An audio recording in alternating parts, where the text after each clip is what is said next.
September the 29th, 2022.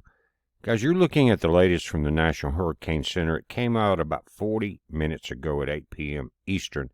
And as we suspected, after Hurricane Ian slowed down as a tropical storm came back into the Atlantic, started getting involved with the warmer waters of the Gulf Stream.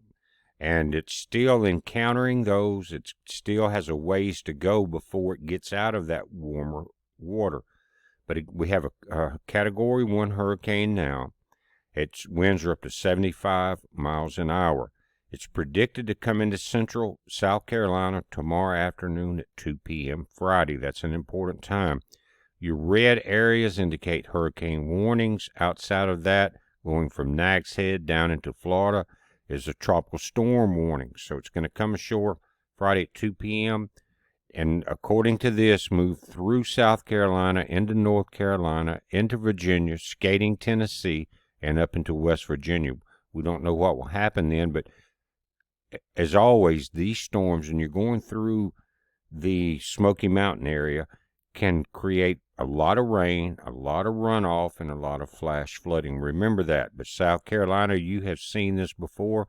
I've tracked storms here on YouTube with you that flooded out everything, the poultry farms, remember the pig farms, everything was washed away just a couple of years ago. It wasn't long. But again, 2 p.m. Friday is an important time because that's going to be your high tide. Also, in that particular area, central South Carolina, they're expecting, if it remains a Cat 1, a 7-foot storm surge. But you're going to have tides of 5.6 to 5.7 foot, high tides at around that same time. So that's going to make it a little bit worse on what's coming in. So you're dealing with probably 12 foot altogether of storm surge, maybe 13 foot before this is over, including the tide.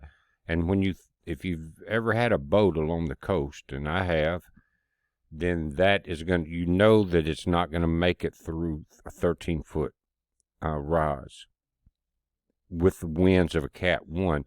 So I'm sure a lot of you are preparing, but if you look at some of the images for today, and I'll show you a couple from Florida, then of course that was almost a Cat 5, 2 miles short or under a Cat 5 hurricane, but the damage that you're seeing there is 10 times worse than what we're going to see in South Carolina, but it's still going to be a Cat 1 or Cat 2 hurricane damage, and with 13-foot possibly changes in water level.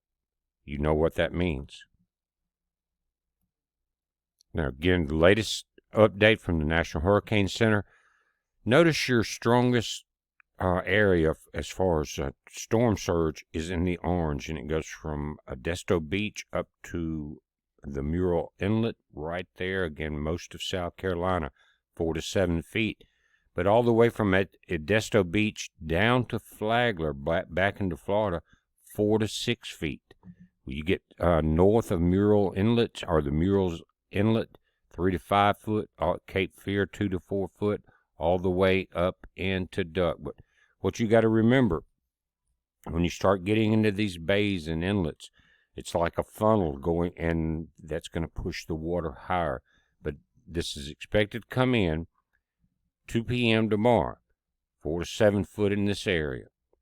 Now, you want to check your tide table in all of your areas because it can change even in one state. But today's Thursday the 29th, tomorrow Friday, when the hurricane is going to come ashore, again with 7-foot storm surge, at 11:30 a.m. Eastern, the tides will be 5.98 feet up. That's high tide. Low tide 0.5 at 6 p.m. But you got 6 feet here at high tide. Within an hour and a half, the storm's going to come in with 7-foot storm surge. And all the wind, the tide, and the other factor, let me say this, if you've got heavy rain pushing back down the rivers, then that is going to make the tides worse because they can't rush in. They're going to pile up. It's just something to think about. Again, 7 foot, 5.98 foot, do the math.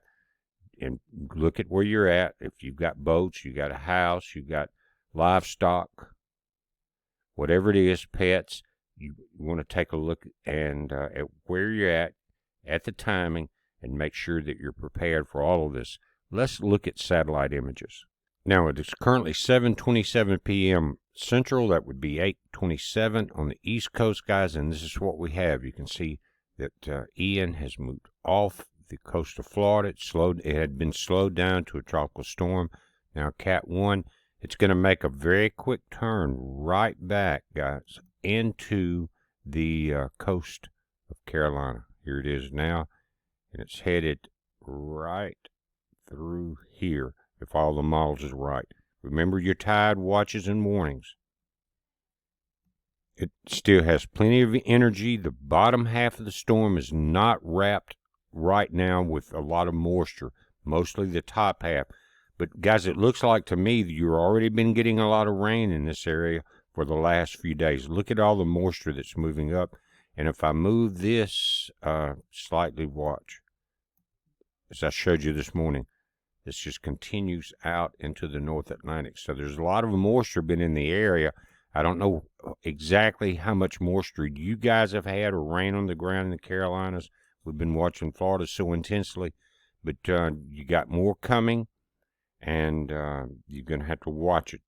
Ground saturation, Category 1 hurricane. It can blow trees down. It will blow trees down. It will knock down power. Make sure you have your generators ready, your batteries charged up, your weather radio, your flashlights charged up, all of the above. Everything you can do to prepare. Even though it's a Cat 1, you need to do it, because just a tornado coming in through your community can take out power for weeks. And we were watching those spin up last night coming into Florida. And guys, I want to say this, that the new CD is being printed now with the CD makers. All the songs are with them. We put up one earlier tonight called Aurora.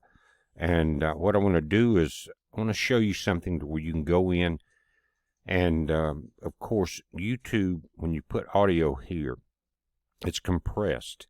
You don't get the full fidelity you would of a WAV file. So I'm going to show you the link where you can go in and listen to the entire CD free right now if you'd like.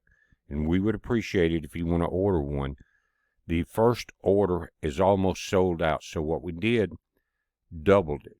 And within possibly 7 to 8 days, because they're printing it now, they've got to finish it up, do the shrink wrap, do the barcodes, get it packaged, get it in the mail, get it shipped back from California to us, and it'll be here. But everything's been paid for.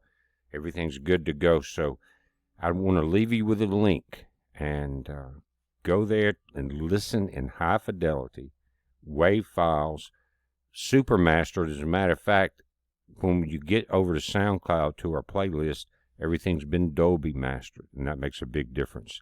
So let me show you where you go. And the easiest way to remember is to come over to the website at bpearthwatch.com. Scroll down right here on the left. It says Aurora the Guitarist, and that's what I do. I can't sing. I play guitar. And click there. And when you get here and you're looking at earthwatchmusic.com, scroll down. You'll see some songs there, and you'll come to the playlist that's on SoundCloud. Now, SoundCloud allows me to upload. And come here, Booger. This is one of my huskies. He wants some attention anytime I get in the studio. Now they want to go out on the back deck. Anyway, what happens on the difference in YouTube and SoundCloud is they allow us, just like with a CD, to put up the high definition WAV files. So come here and click on Aurora playlist right there. That's going to bring you over to SoundCloud, and here it is. The songs that are on the CD. Right here, On and On, one of my favorite. Ghost Town, Back Roads, Drive By, Jesus Take Me By the Hand. Guys, you've heard them all. Kicking in the Country, and the one you heard tonight, Aurora. I'm going to back out of this a moment, let it play a moment. But again, you're not hearing the high fidelity that you will when you go here. They're beautiful Dolby Master tracks that are being printed now. It's a heads up, and thank every one of y'all.